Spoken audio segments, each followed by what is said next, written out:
March 25, 1975. Two sisters walked out their front door with $2 each in their pockets.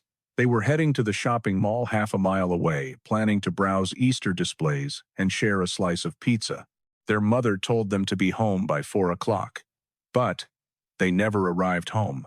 38 years later, a detective opened a filing cabinet and found a photograph that would finally answer the question that had haunted a family for nearly 4 decades. If this story moves, you tell us where you listen from Wheaton. Maryland in 1975 was the kind of place where parents felt safe. A bedroom community just outside Washington, D.C. It housed middle-class families in neat houses with sidewalks perfect for bike riding and walking. The Wheaton Plaza shopping center sat at the heart of teenage social life, the place where kids met, friends ate pizza at the Orange Bowl restaurant, and browsed stores on allowance money. This was before stranger danger changed American parenting, before missing children appeared on milk cartons, before parents tracked their children's phones. In the spring of 1975, a half-mile walk to the mall was unremarkable. Children moved freely through their neighborhoods, trusted to follow simple rules: be home by dinner, stay together, don't talk to strangers for too long. Wheaton Plaza was considered utterly safe, busy, well-lit, full of familiar faces, the kind of place where mothers sent their daughters without a second thought. The Lyon family lived on Pliers Mill Road in nearby Kensington. John Lyon was a well-known radio personality at WMAL-AM, a trusted voice in thousands of homes each morning. His wife Mary ran their household with warmth and organization. Their 4 children were close: Jay 15, Sheila 12, Catherine 10, and Joseph 9. Sheila attended Newport Junior High School. Catherine went to Oakland Terrace Elementary. Both girls were days away from celebrating birthdays. Sheila would turn 13 on March 29th. Catherine would turn 11 on April 1st. Their parents had planned a special meal for the occasion. According to Mary Lyon, neither girl could wait. They were ordinary children living ordinary lives in an ordinary American suburb. That Tuesday morning started like hundreds before it. It would be the last ordinary day the Lyon family would ever have. The 4 Lyon children woke around 10 o'clock on that second day of spring vacation. They gathered in the kitchen for breakfast, discussing their plans.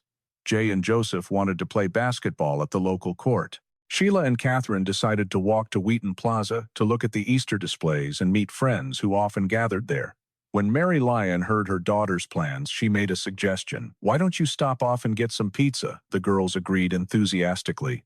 Catherine made a light-hearted comment about the price increase. Pizza had recently gone up from 40 cents to 45 cents per slice.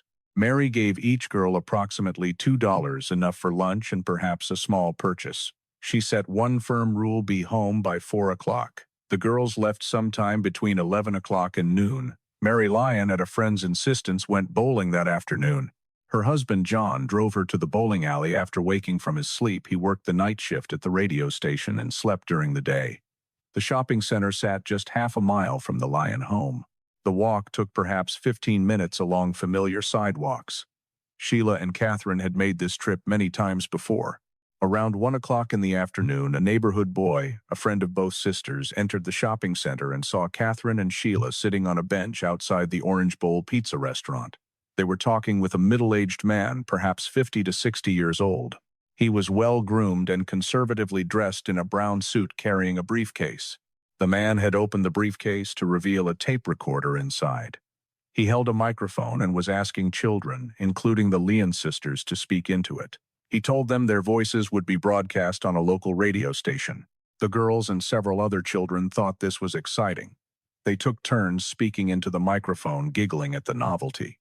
The neighborhood boy noticed nothing concerning about the interaction. Neither did other witnesses. The man seemed professional, almost official. His claim about the radio station seemed plausible, especially to children whose father worked in radio.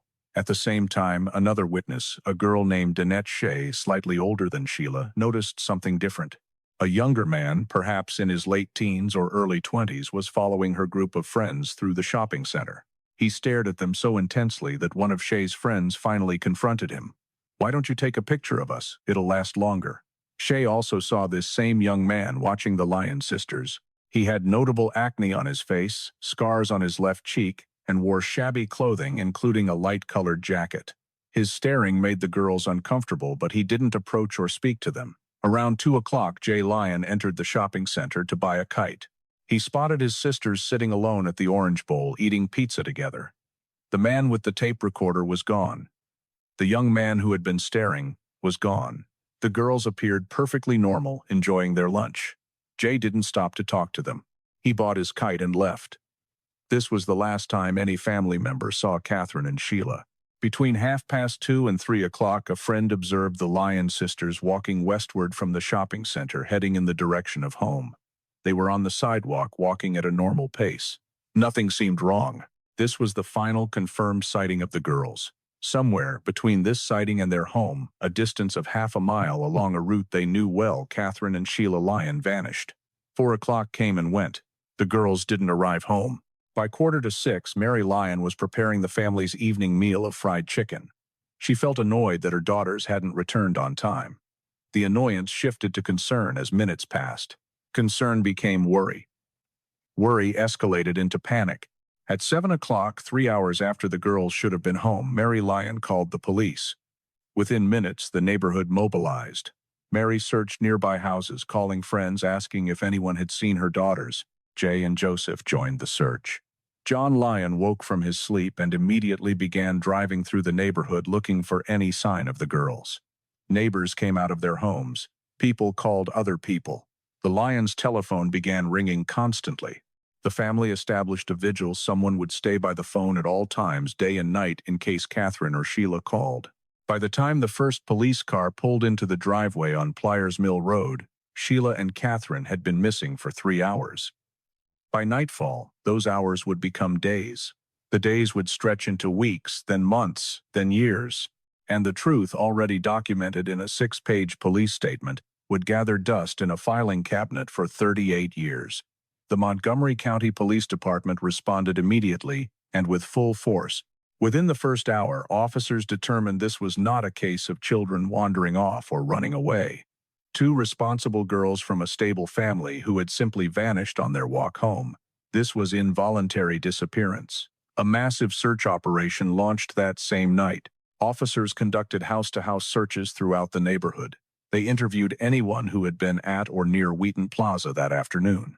Search and rescue dogs were brought in following scent trails from the shopping center toward the Lyon home. The dogs made a significant discovery. They tracked the girls' scent from the shopping center to the edge of a parking lot adjacent to a department store. There, the trail stopped completely. The dogs could go no further. This suggested the girls had entered a vehicle at that location. Scuba divers searched every body of water in the area: lakes, ponds, storm sewers. Volunteers combed through vacant lots, wooded areas, stream beds, and any place 2 children might be hidden. The search continued through the night under portable lights, with hundreds of civilian volunteers joining police and emergency personnel. Nothing was found. No clothing, no backpacks, no physical evidence whatsoever. The search expanded daily. News crews arrived, setting up cameras outside the Lyon home. Reporters interviewed neighbors, police officials, and anyone willing to speak. The story dominated local news coverage. The community mobilized with remarkable speed. People printed missing person flyers. Businesses posted the girls' photographs in windows. A reward fund grew quickly, eventually reaching $9,000 for information leading to their safe return. Inside the Lyon home, the telephone never stopped ringing. Some calls brought genuine tips. Others came from psychics offering visions. Many came from cruel hoax callers and attention seekers pretending to have information. On April 4th, 10 days after the girls vanished, an anonymous caller contacted John Lyon with a ransom demand. The man wanted $10,000 in cash to be left in a briefcase inside a courthouse restroom in Annapolis.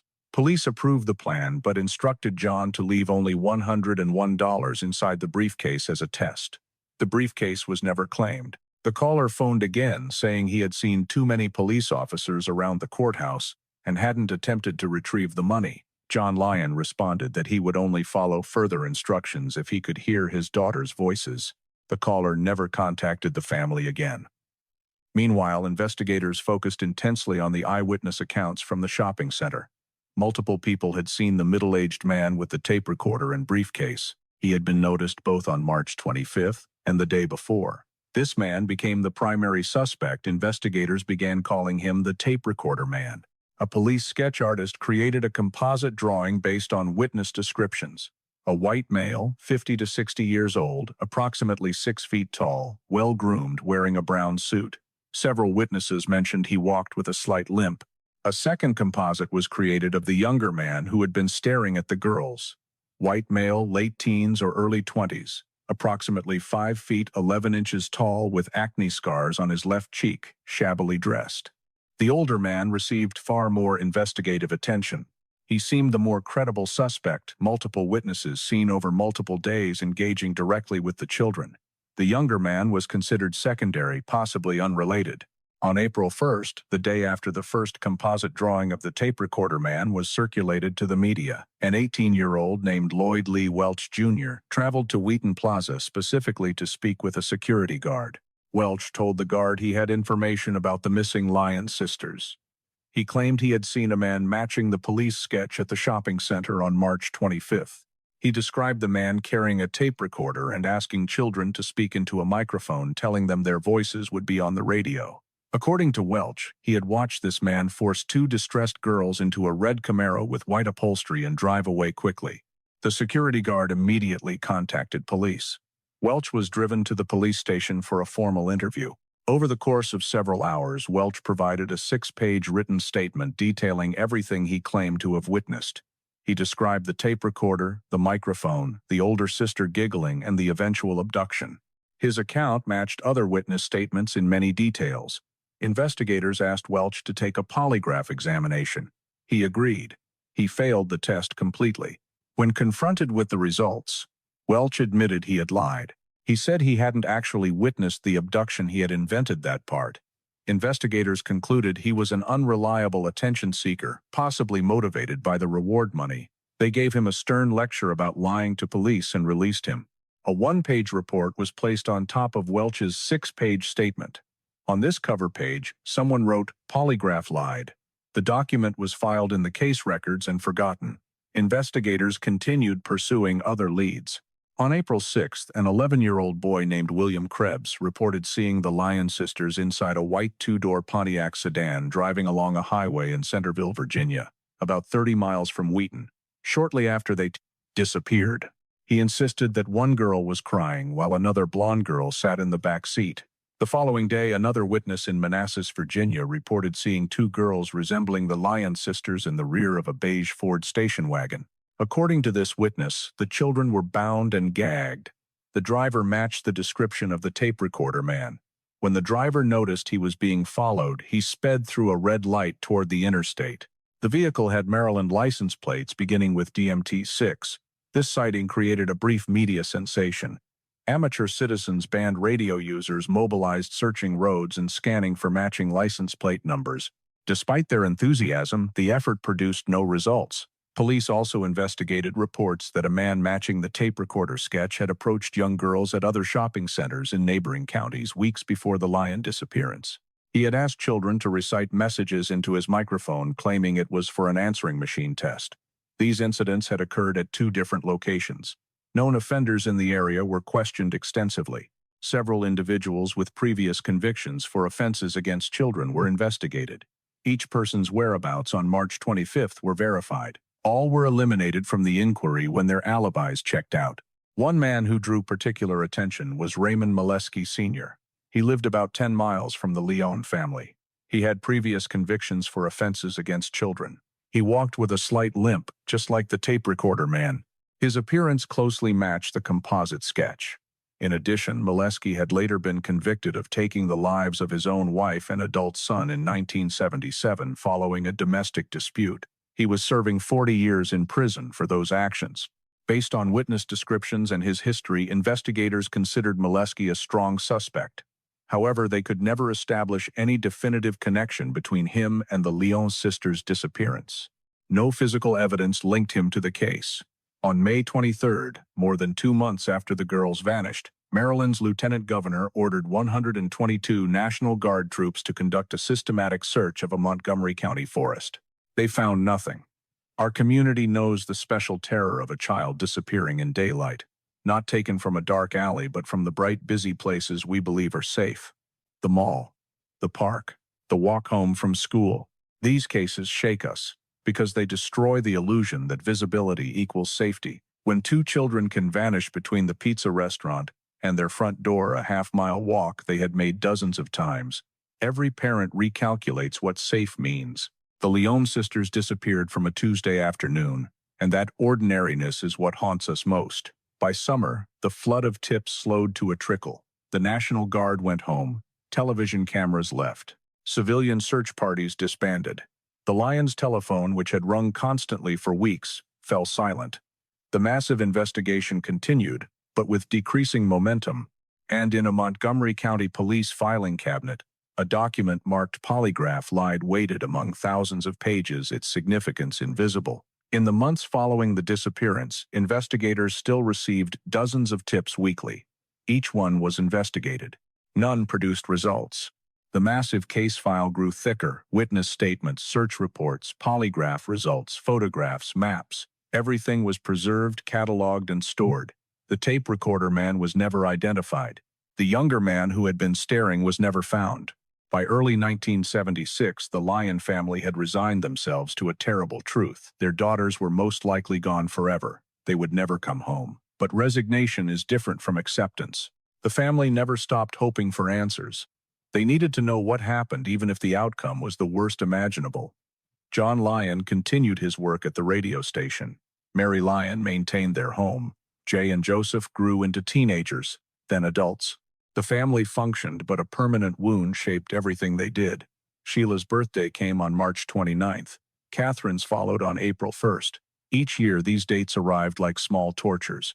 The girls should have turned 13 and 11, then 14 and 12, then 15 and 13. The bedroom the sisters had shared remained largely untouched for years. Their belongings stayed where they had left them that Tuesday morning. Photographs lined the walls, smiling girls frozen at 10 and 12 years old. In the early 1980s, the Montgomery County Police Department still received about a dozen tips annually related to the case. Each tip was investigated. Each investigation led nowhere. The case was now classified as cold. In March 1987, 12 years after the disappearance, a convicted offender named Fred Howard Coffey briefly became a suspect. Coffey had been convicted of harming a 10-year-old girl in North Carolina in 1979. Investigators discovered he had been in Montgomery County the week following the Lyon sisters' disappearance. What made Coffey particularly interesting was his method. He would approach children using devices like metal detectors or fishing rods to start conversations and gain their trust. This was similar to using a tape recorder and microphone. Although Coffey was younger than the middle-aged tape recorder, witnesses had described the similarity in technique caught investigators' attention. They worked to establish his whereabouts on March 25, 1975. They never could. Coffey had been hired for a computer job in nearby Aspen Hill on April 1, 1975, and had worked there through July, but his location on March 25 remained unverifiable. Ultimately, no link between Coffey and the sisters could be established. He was never charged in connection with the case. Another potential lead had evaporated. The 1990s arrived. Then, the 2000s. Technology advanced dramatically. DNA analysis, digital databases, improved forensic techniques. Cold cases across the country were being solved with these new tools. But the Lyon case remained cold. The original investigators retired or passed away. Newer detectives reviewed the file periodically, but no breakthroughs emerged. John and Mary Lyon aged into their 60s, then their 70s. Jay married and had children. Joseph did the same. Family holidays now included grandchildren, but 2 chairs remained eternally empty. If Sheila had lived, she would have turned 30, then 35, then 40. Catherine would have been 28, 33, 38. The girls existed only as they had been in 1975 children in school photographs frozen in time. Our community knows that cold cases don't go cold in families' hearts. While investigators move to new cases and the public forgets, mothers still set the table for ghosts. Fathers still pause at every dark-haired girl who would be the right age. Siblings carry invisible weights their whole lives. Time doesn't heal when there are no answers, it just stretches the wound across decades. We know about the missed milestones. First day of high school that never came. Sweet 16 never celebrated. Graduation caps never thrown. Wedding dresses never worn. Grandchildren never born. Cold cases aren't just about what was lost, they're about everything that never got to be. The Lyon parents watched their sons grow up, while their daughters stayed frozen at 10 and 12 forever. The Wheaton Plaza shopping center was renovated and renamed Westfield Wheaton. The Orange Bowl restaurant closed. The neighborhood changed. New families moved into old houses. Children who hadn't been born in 1975 grew up, had children of their own, and those children became teenagers. But the Lyons never moved from Pliers Mill Road. That house was where their daughters had last been home. Leaving felt like abandoning them. By 2013, Catherine and Sheila had been missing longer than they had been alive. John and Mary Lyon were approaching 80 years old. Most Americans under 40 had never heard of the case. The original case files filled multiple storage boxes in the Montgomery County Police Department. Thousands of pages of interviews, tips, photographs, and reports. Among them, a 6-page statement from an 18-year-old named Lloyd Welch with a cover sheet marked "Polygraph Lied." Then Sergeant Chris Homrock, assigned to review cold cases, opened a filing cabinet, and everything changed. Sergeant Homrock sat at his desk in the cold case unit, surrounded by boxes. The Lyon sisters' investigation had generated an enormous paper trail over nearly 4 decades. Many of the original detectives had retired or passed away. The case had been reviewed periodically over the years, but each review had led nowhere. The decision had been made to approach the case with completely fresh eyes. Read every document, re-examine every piece of evidence, look for connections that might have been missed. Homrock worked methodically through the files page by page. He came across Lloyd Welch's statement from April 1, 1975, the day after the first composite drawing had been released to the media. The cover sheet notation caught his attention: "Polygraph lied." Homrock read the 6-page statement carefully. Welch had claimed to witness the abduction, describing a man forcing the girls into a red Camaro. When he failed the polygraph, he had admitted fabricating the abduction itself. Police had dismissed him as an unreliable attention seeker and filed his statement away. But something made Homrock pause. He began searching through the file for any subsequent information about Lloyd Welch. He found a 1977 mugshot. Welch had been arrested for burglary 2 years after the Lyon sisters vanished. Homrock placed the mugshot next to the 1975 composite sketch of the younger suspect, the shabby man with acne who had been staring at the girls in the shopping center. They matched. Not the older tape recorder man, the younger suspect, the secondary person of interest whose sketch had received less attention. The man multiple witnesses had seen watching the Lyon sisters. Homrock's pulse quickened. He began researching Lloyd Lee Welch Jr.'s background. What he found was chilling.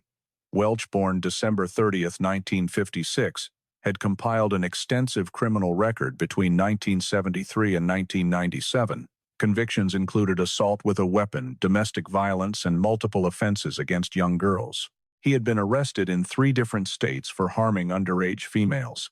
In 2013, Welch was serving a 29-year sentence at the James T. Vaughn Correctional Center in Delaware. His conviction: harming a 10-year-old girl. The pattern was unmistakable. Welch had a documented history of targeting young girls the same age as Catherine and Sheila Lyon. Homrock brought his findings to his supervisors. A decision was made to interview Welch in prison. On October 16, 2013, detectives traveled to Delaware. They expected Welch might refuse to speak with them. Many inmates, especially those with long sentences, decline interviews about old cases. But when detectives entered the interview room, Lloyd Welch spoke first. "I know why you're here," he said. "You're here about those 2 missing kids." Detective David Davis placed a photograph of Catherine and Sheila Lyon on the table between them. "These 2 little girls have never been found," Davis said quietly. "Their parents are nearly 80 years old and have no idea what happened to their daughters. That's why we're here to talk to you." The interview lasted 8 hours. Initially, Welch acknowledged being near the shopping center on March 25, 1975, though he denied being inside. Then he revised his account. He had seen a guy putting 2 girls in the back of a car. According to Welch, something didn't look right. One of the girls was crying. Detectives showed Welch a photograph of Raymond Molesky Sr., the man who had been a strong suspect in the original investigation. Welch immediately said Molesky was the person he had seen taking the girls. When asked what he thought had happened to them, Welch said, "My opinion is that he did away with them. He probably burned them." I don't know. But this was only the first interview. Over the next 2 years, detectives would interview Lloyd Welch 12 more times. 13 interviews total, and in each one, his story changed. In the second interview, Welch said the girls had been taken to Molesky's home where they had been drugged and harmed by Molesky and two other men he claimed not to know. Welch said he had witnessed these events through a basement window. When he heard one of the children scream, he had fled. In subsequent interviews, Welch contradicted himself repeatedly. Sometimes he claimed to be only a witness. Sometimes he admitted participating in planning. Sometimes he named family members as involved. Sometimes he denied everything. Detectives recognized a pattern they had seen before. Welch was lying, but not about everything. He was revealing information only someone directly involved would know. When confronted with inconsistencies, he would revise his account. Each revision brought him closer to the truth. By July 2014, Welch had changed his story significantly. He now admitted that the day after the sisters vanished, he had been at his father's residence in Hyattsville, Maryland.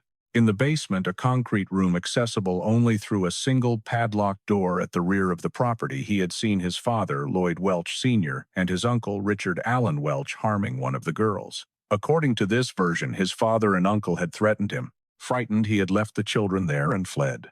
He claimed he never saw the girls alive again. Welch further stated that he had been forced to help destroy evidence at the property. The remains of at least one sister had been placed in a large duffel bag. He had transported this bag to family-owned land on Taylor's Mountain in Thaxton, Bedford County, Virginia, approximately 200 miles southwest of Wheaton. There, he said, he had buried what was left of the children. Investigators now had enough information to seek search warrants. In September 2014, two major search operations were planned. One at the Hyattsville property where Welch claimed the girls had been held, and one at Taylor's Mountain where he claimed their remains had been taken. The searches were coordinated carefully. The FBI's evidence recovery team was brought in. Forensic specialists, cadaver dogs, and ground-penetrating radar equipment were mobilized. Our community has learned that truth rarely arrives in one piece. It emerges in fragments over years through persistence that borders on obsession. One detective's fresh eyes on an old file. One photograph that connects past to present. One perpetrator who can't stop talking, can't keep his story straight, and ultimately reveals himself through his own words. Justice isn't always swift. Sometimes it takes 38 years and 13 interrogations, but it comes. On September 12, 2014, law enforcement teams descended on two locations 200 miles apart. At Taylor's Mountain, they searched for human remains. In Hyattsville, they searched for evidence of violence. What they found would finally give the Lyon family the answers they had waited 40 years to hear, and the nightmare confirmation they had always feared. The search of Taylor's Mountain began at dawn. FBI forensic teams worked alongside local police, carefully gridding out the remote wooded property. Neighbors had told investigators about a fire that had burned on this land in the spring of 1975, a fire that had lasted several days and produced an unusual smell. One neighbor described the odor as, "like you burnt yourself." The forensic team focused their efforts on the location where this fire had occurred. After hours of careful excavation, they made their first discovery, small fragments of bone degraded by nearly 4 decades of exposure to soil and weather. Laboratory analysis confirmed the fragments were of human origin. They found a single human tooth, a section of wire that had been subjected to intense heat, possibly the remains of wire-rimmed glasses like those Sheila had worn. Remnants of what appeared to be a beaded necklace or bracelet similar to jewelry Catherine habitually wore. All of these items came from the exact location. Neighbors remembered the 1975 fire. However, the bone fragments were too degraded for DNA analysis. The technology that might have definitively identified them simply couldn't work with material in such poor condition. And the tooth, the one piece of evidence that might have yielded DNA, was lost before analysis could be performed. Still, the location and timing were exact. The physical evidence was consistent with Welch's account. It wasn't definitive proof, but it was powerful corroboration. In December 2014, Welch's cousin Henry Parker came forward with information he had kept secret for 39 years. Parker told investigators that in the spring of 1975 he had met Lloyd Welch at the family property on Taylor's Mountain. Welch had arrived with his vehicle, and asked for help removing 2 army-style duffel bags. The bags were covered in red stains. Each weighed approximately 60 to 70 pounds. They emanated a smell Parker described as like something no longer living. Parker said he hadn't asked questions. He had simply helped Welch throw the bags into the fire that was already burning. The fire had continued for several days. Parker's sister, Connie Akers, provided similar testimony. She remembered Welch arriving at the property with his pregnant girlfriend in spring 1975. They had brought a bulging army green duffel bag that produced a terrible odor. Welch claimed it contained spoiled beef. Akers also stated that Welch had asked her to wash 2 bags of blood-stained clothing. She had refused. These family testimonies, coming nearly 40 years after the fact, supported the physical evidence found on the mountain and aligned with Welch's revised accounts. Meanwhile, the search of the Hyattsville property was producing even more significant results. The basement layout matched Welch's descriptions exactly. A single, padlocked door at the rear of the property led to a concrete room isolated from the rest of the house. Forensic specialists applied luminol to the basement floors and walls. Luminol reacts to blood, even blood that has been cleaned or has degraded over time. The rear room of the basement lit up. Blood traces covered the concrete floor and extended up the walls to the ceiling. The pattern indicated that someone or multiple people had bled extensively in that location.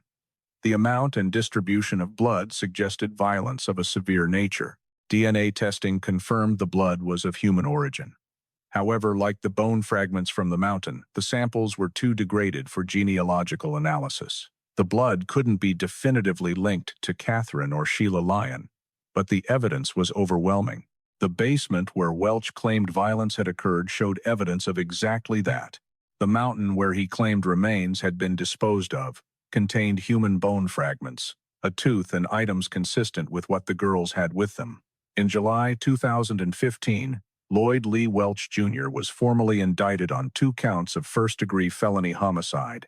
At the press conference announcing the indictment, Bedford County Sheriff Michael Brown stated that the Lyon sisters had been harmed and then eliminated in order for their captors to escape detection. Prosecutors made clear that while they believed multiple people had participated in the crimes against Catherine and Sheila, only Lloyd Welch would be charged. His father, Lloyd Welch Sr., had passed away. His uncle, Richard Allen Welch, was named as a person of interest, but insufficient evidence existed to charge him.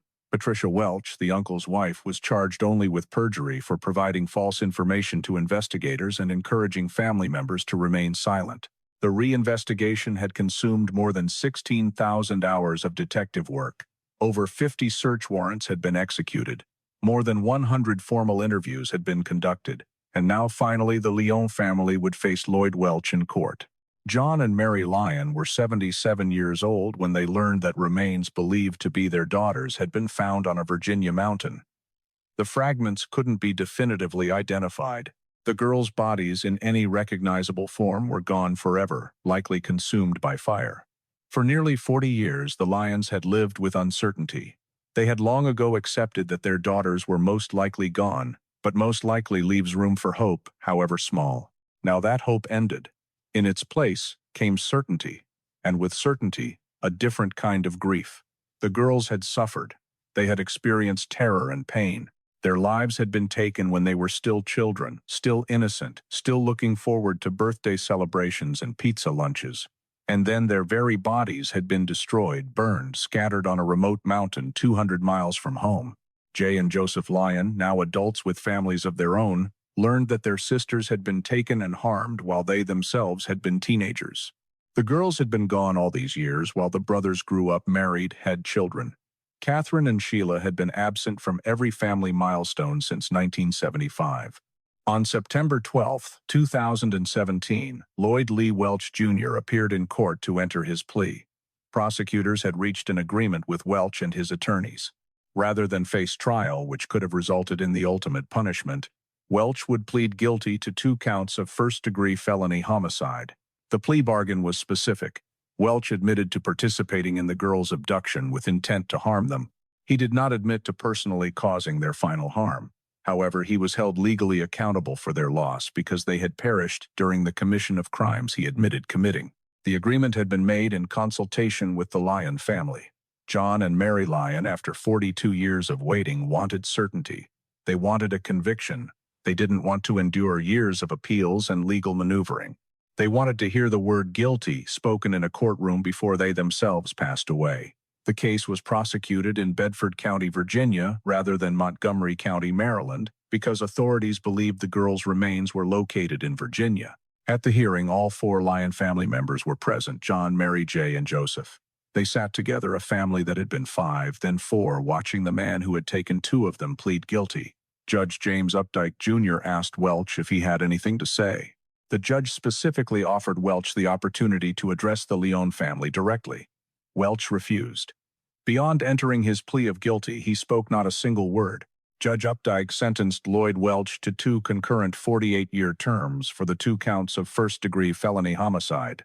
Additionally, Welch received a concurrent 12-year sentence for unrelated offenses against children he had committed in Northern Virginia.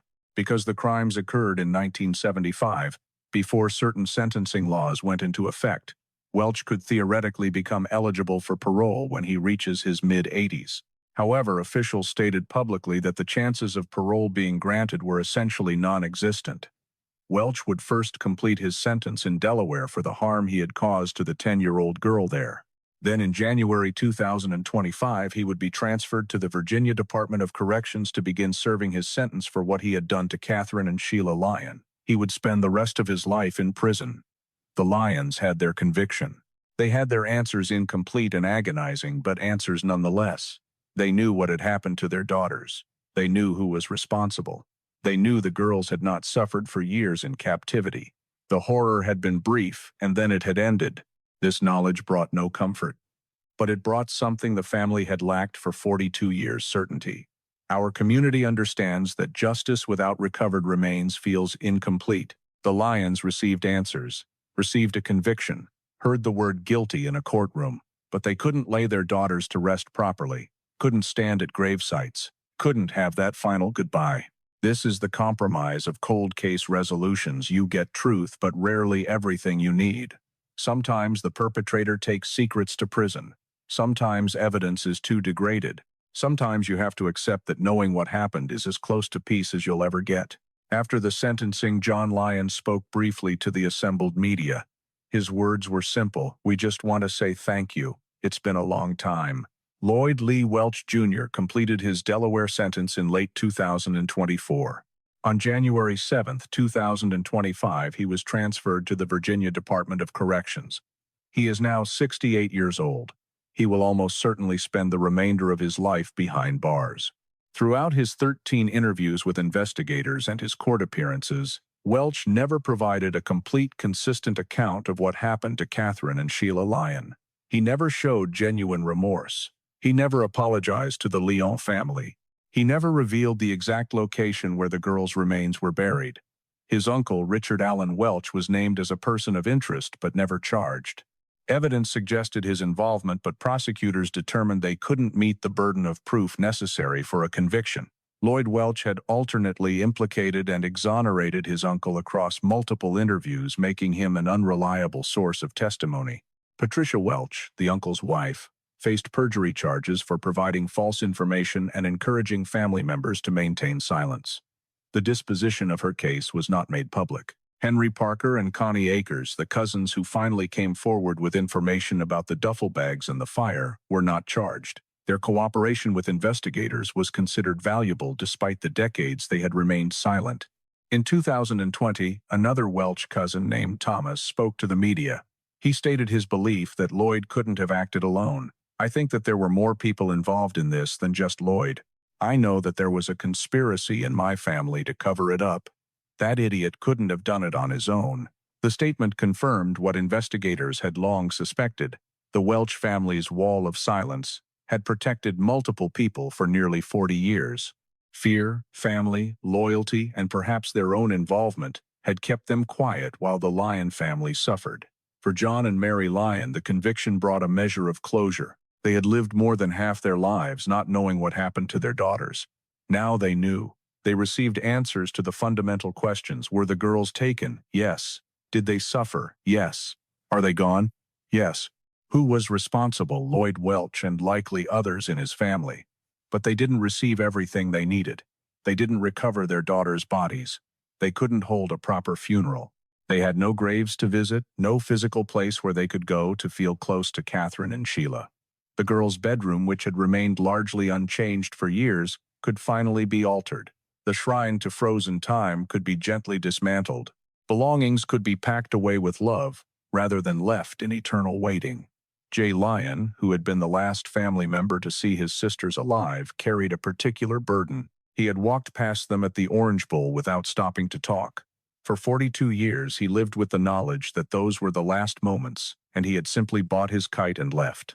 Of course, he bore no responsibility. He was 15 years old, running a simple errand with no reason to think anything was wrong. But survivor's guilt doesn't operate on logic. Joseph Lyon, only 9 when his sisters vanished, had grown up in a household shaped entirely by grief and uncertainty. His entire childhood and adolescence had been marked by the absence of Catherine and Sheila. Every family gathering, every holiday, every birthday had been haunted by empty chairs. Both brothers had families of their own now. John and Mary Lyon had grandchildren, children who had never met their aunts, who knew Catherine and Sheila only as photographs and stories. The family had missed everything: Sheila's 13th birthday 4 days after she was taken, Catherine's 11th birthday 1 week later, first days of high school, driver's licenses, proms, high school graduations, college, first jobs, weddings. The grandchildren Catherine and Sheila would have had. March 25th remained an annual marker of loss. The day started like any other in 1975, and by nightfall the Lyon family's world had shattered. Each year that anniversary arrived with reliable cruelty. The community of Wheaton had changed dramatically since 1975. The Wheaton Plaza shopping center, now called Westfield Wheaton, had been renovated multiple times. The Orange Bowl restaurant where the girls had eaten their last meal was long gone. But longtime residents remembered. The Lyon sisters' case had become part of the community's history, a before and after moment, when suburban innocence ended. The case received national attention when the conviction was announced. Robert Lowry, an executive with the National Center for Missing and Exploited Children, commented on the investigation's success. "I think what these investigators did was unprecedented."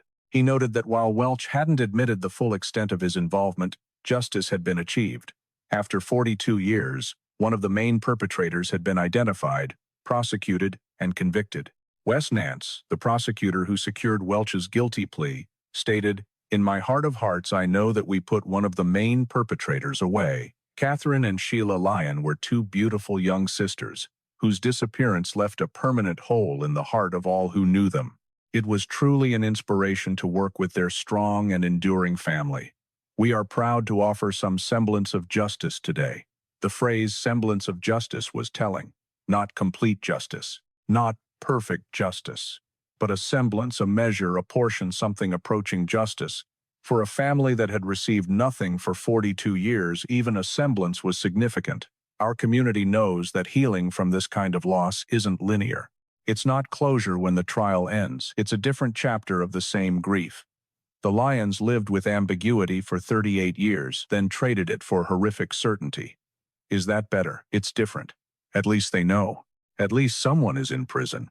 At least their daughters' names aren't just forgotten files in a cabinet. But healing, that's too simple a word for what happens when you spend more of your life grieving children than you spent raising them. The Lyon family chose to live quietly after the conviction. They didn't write books or appear on television programs. They had never sought publicity. The media had come to them. Now, with the case resolved, they stepped back into privacy. They had done what they needed to do. They had persisted. They had never given up hope for answers. They had cooperated with every investigation pursued, every lead, maintained their vigil for nearly half a century. And when justice finally arrived, incomplete, imperfect, but real, they accepted it with grace. John and Mary Lyon are now in their 80s. They still live in the Kensington area, not far from the home on Pliers Mill Road, where they raised their 4 children. They remain private, occasionally speaking about the case when asked, but mostly living quietly with their sons and grandchildren. Jay and Joseph Lyon have built their own families and careers. They carry the memory of their sisters with them, but they also carry on with living, which is what Catherine and Sheila would have wanted. Lloyd Lee Welch Jr. resides in a Virginia prison, He will turn 70 in December 2026. Unless something extraordinary occurs, he will remain incarcerated until he passes away. The location of Catherine and Sheila Lyons' remains, the exact spot where their bodies were buried, likely remains known only to him. The case resulted in several changes to how law enforcement handles missing children investigations and cold case reviews. If this story reminds you that vigilance matters, that speaking up matters, that refusing to forget matters, then remember the Lyon sisters when you see something that doesn't seem right. They were saved from oblivion by people who wouldn't let the case fade away. Their truth was uncovered by someone who looked at what everyone else had dismissed. Lloyd Welch's statement, written in 1975 and marked lied, became 38 years later the very evidence that convicted him. The truth was there all along, waiting for someone to see it. That's the lesson. Truth waits. Justice can be delayed, but it doesn't have to be denied. And the voices of the lost can still be heard if someone is willing to listen. If stories like Catherine and Sheila's matter to you, if you believe these voices deserve to be heard and remembered, please subscribe to our channel. Every subscription helps us continue bringing you carefully researched true stories that honor the missing, the survivors, and the families who never stop searching. Click the subscribe button below and you'll be notified whenever we share a new story. Together, we keep these cases from being forgotten.